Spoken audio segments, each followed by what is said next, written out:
Hi everyone, Rukshan here, just coming to you with an update on Lisa Wilkinson.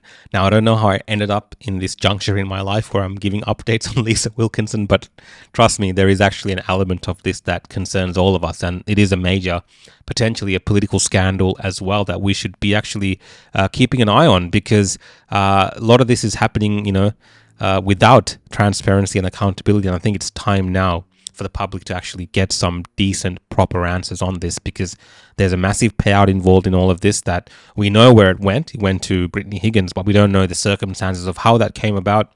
We don't know how that was decided. We don't know who was involved in that process in very specific details, and we don't know the reasoning behind giving that amount of money, considering the case, there's no case to answer anymore. It's been dropped. There was no prosecution. The Parliament hasn't provided any details of any allegations or anything that happened within the actual confines of the Parliament itself, that bullying or whatever, any of these type of things to do with these ministers that was overseeing Brittany Higgins, for instance. We don't have any of that. Okay, so this is why this is becoming a scandal, with all the news that has come out over the last 2 days after this interview on Spotlight with Bruce Lehrman, and the fact that these tapes that were played between Lisa Wilkinson, Brittany Higgins, the producer of the project, and David Shiraz, Brittany Higgins' partner, they were name-dropping politicians, right? They were name-dropping, Albo, Plibisek, Katie Gallagher. Now, these are all key figures now in the government, and some of them actually have involvement in terms of their departments being involved in this payout as well. And of course, beyond all of that, we had these concerning voice recordings where it was potential that Lisa Wilkinson was coaching Brittany Higgins on some of these answers, and they were scheming or planning around how to create this kind of political firestorm. Okay, so there's all these things which are playing into this. But first off, on the gossip itself, it is of course around Lisa Wilkinson's Logie, right?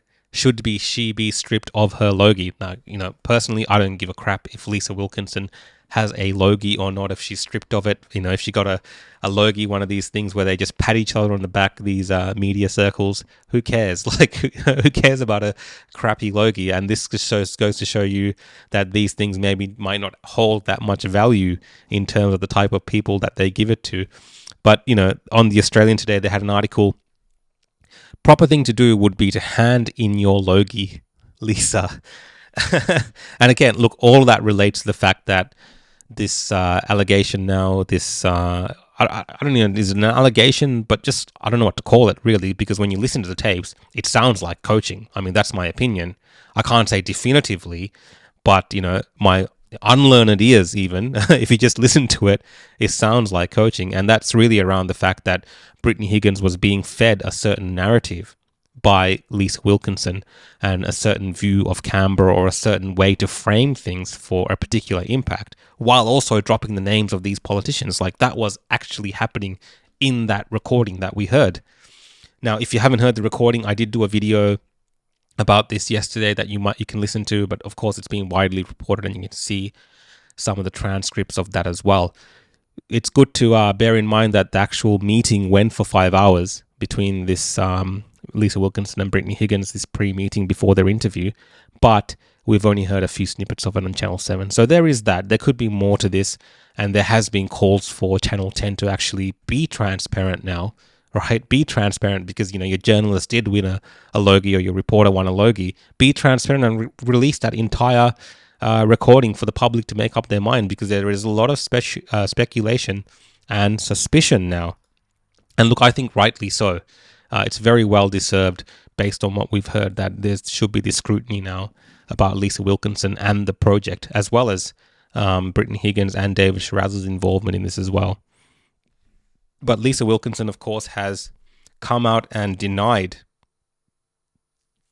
She's denied briefing politicians. And look, I mean, I think she might have denied the coaching type suggestions as well. And she was always going to deny this, right? Like, she's not going to come out and be like, yeah, I set this whole thing up. We briefed the politicians. We set it all up. It was all a setup, right? She's not going to come out and say that. She's trying to save face, because there is a condemnation from her across the board. Even people who would maybe naturally be aligned to her, they view her behavior particularly other journalists or other media figures, as quite concerning because it tarnishes the whole profession, right? It makes everyone in that profession look bad. How many other interviews has the project conducted in this manner? Are they always doing this type of thing? Is Waleed Ali, was he involved in this type of setups?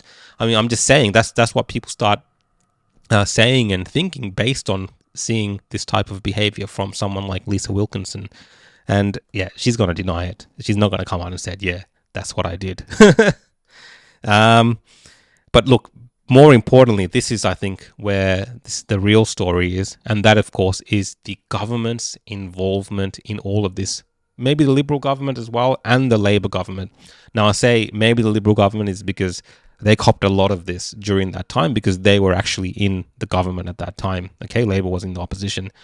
But Labor, whose names were mostly dropped, Plibersek, Albo, and Katie Gallagher, these kind of ministers' names were dropped, who are key figures now in the Labor Party. What was their involvement in all of this, right? And what's the how did this payout come about? Okay, this is the questions that we have now because, here we got an article here on the Sky. Government payout to Brittany Higgins may be referred to anti-corruption body amid bombshell interview. The federal government payout to former political staffer Brittany Higgins could be referred to the new National Anti-Corruption Commission following revelations aired in a bombshell interview with Bruce Lehrmann. Sky News Australia Sherry Markison revealed the payout reported to be valued at upwards of $3 million. Okay, we don't even know what the amount is, but was hearing here $3 million.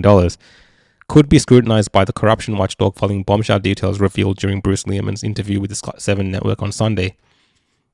Anyway, that goes into some of the stuff that I discussed. And the reason that is important because the names that were dropped, okay, Katie Gallagher's name was dropped as a friend of, I believe, Shiraz or Higgins, based on what I heard.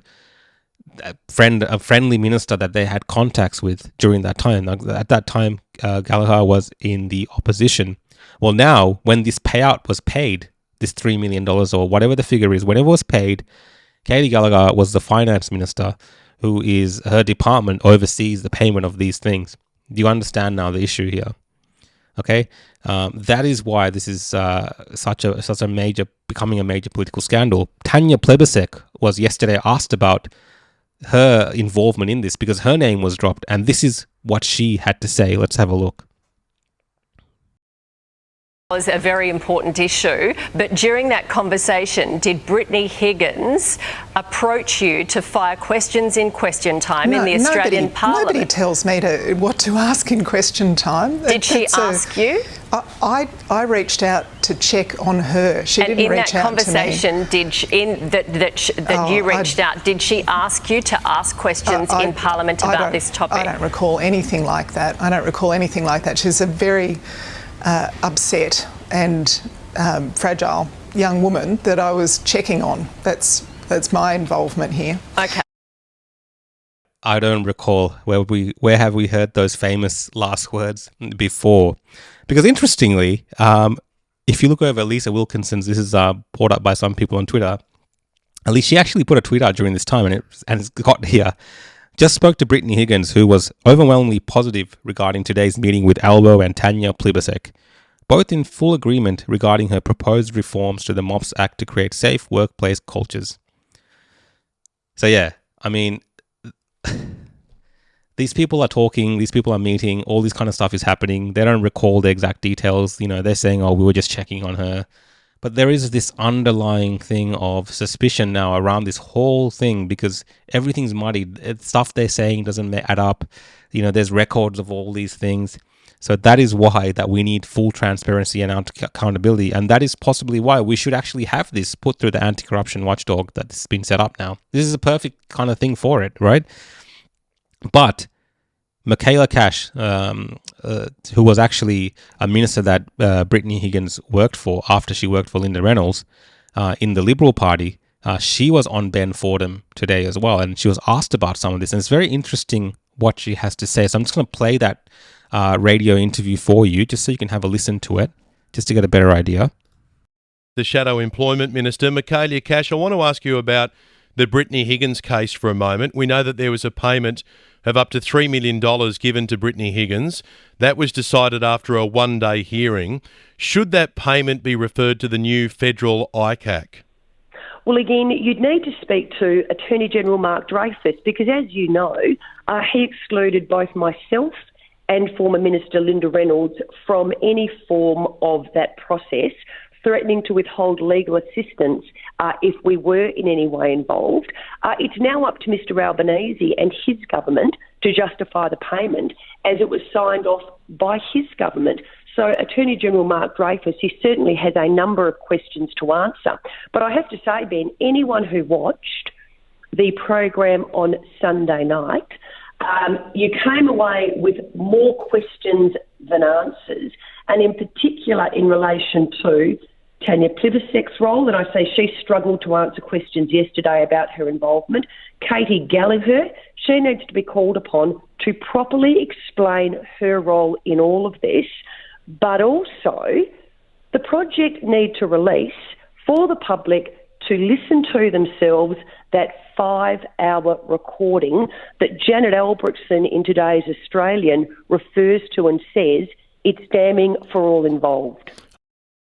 Yeah, so that was Michaela Cash, Liberal Minister right now. And you can hear the issues that are being raised now in Parliament because of this. And she had some very valid points there about the Labor ministers and their involvement that we need accountability for. And what was more interesting was that we've found out now that Michaela Cash herself and Linda Reynolds were excluded from this payout thing that happened for Brittany Higgins. But they were directly her, technically the senators that were employing her, technically they were their bosses, technically, but they were excluded from those discussions around the payout that happened, right? Specifically, they were excluded from that. So, what was that payout about? How did that come about? What happened there? It's so in the dark, in the shadows. And again, I want to reiterate that Bruce Lehrmann himself has not been prosecuted for this. It's been dropped. Okay, so not guilty. Okay, whatever you want to say about what happened that day, all we have right now is the stories of two staffers and, the circumstantial type of evidence and videos and all this kind of stuff, which really doesn't mean anything because the court has not prosecuted it. The prosecution has dropped it. It's not guilty. There's no, in law at least, there's no charge, right? The Parliament itself, even though they're giving her this massive $3 million payout, or allegedly $3 million, I mean, it's funny saying that because we don't even know how much it was. They haven't substantiated why that was, what the reasons were. We don't know. It's all like in the dark, and this is taxpayers' money that's going towards this. So are they hiding something? I mean, just the basics of it should be known, at least the exact reason for if something happened with her interactions with the ministers, like some sort of treatment of her. But we've heard now from Michaela Cash, Linda, her senators that she was working for. They've said they've done everything by the book, and none of these things happened, and all those issues were okay. So what was it for that she was given this money? Okay, that's what we need to find out. I'm just going to end with this video of Linda Reynolds. She did an interview on the Australian recently, and you can hear some of her reactions to when she first found out about these issues. When I saw the interview with Lisa Wilkinson, and I heard what happened 2 years ago, I was upset. I was mortified. But mostly, I felt terribly sorry for Brittany Higgins because I looked at it and thought, who on earth would put a clearly distressed young woman on national TV talking about an issue before she'd re-raised it with the police? This should always have been a matter for the police and then the justice system. But it became everything. But as Brittany Higgins has said, it wasn't so much, it became not about her, but about journalists jockeying for awards and other things. So yeah, that's a good way to actually end this video. And journalists jockeying for awards, of course, that is the allegation against Lisa Wilkinson, at least, that she concocted a lot of this stuff and she coached people and she did all these things. Of course, these are allegations, can't say definitively, but go listen to the tapes yourselves, make up your mind. I'm going to be watching this because, I want to know. I want to know specifically for what reason that money was given, who was involved, what was Katie Gallagher's involvement, because they're friends apparently with the couple. And then later on, she's the finance minister as this money's been, her department's handling this money, even though the attorney generals might make the final call on it. Whatever it is, I don't care. We need to know. And I think we are going to get these answers eventually, but more pressure needs to be put on for this accountability and transparency. Again, guys, thanks for watching these videos. You can follow me on Facebook, YouTube, Instagram, Twitter, Rumble, and Odyssey at The Real Rukshan. See you next time.